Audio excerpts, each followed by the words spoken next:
Regulation કર્યું કોણે? તો કોઈ જવાબ નથી આપતું. મ્યુનિસિપલ કમિશનર એમ કહે છે કે અમે નથી કરાવ્યું. પોલીસ કમિશનર કોઈ જવાબ નથી આપતો. આ પોલીસ પ્રોટેક્શન માગ્યું કોણે એનો આજ દિન સુધી જવાબ નથી.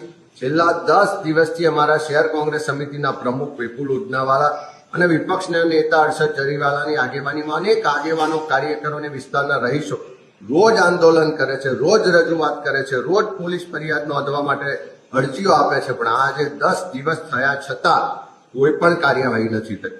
એનો સ્પષ્ટ મતલબ છે કે આ બિલ્ડરોને ફાયદો કરાવવા માટે પોલીસ પ્રશાસન, કમિશનર અને ત્યાંના ડેપ્યુટી સીએમ સહિતના લોકોની આમાં ભાગીદારી છે.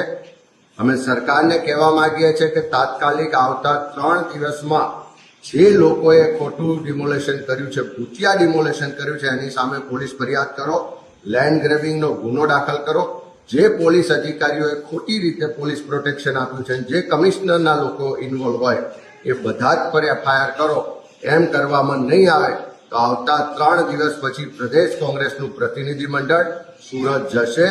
ત્યાંના સ્થાનિક લોકોને સાથે રાખીને ઉગ્ર આંદોલન કરીશું. આ લડાઈ, આ ગરીબોના ન્યાયની લડાઈને અમે આગળ ન્યાય મળે ત્યાં સુધી લડવાના જે સાથે આગળ વધી રહ્યા છે. મારી ફરી ત્યાંના પોલીસ કમિશનરને, મ્યુનિસિપલ કમિશનરને અને સરકારને કહેવું છે કે જે પણ જવાબદારો છે એની સામે તાત્કાલિક કાર્યવાહી કરો અને જેના ઘરો તૂટી ગયા છે એને તાત્કાલિક વૈકલ્પિક વ્યવસ્થા આપો.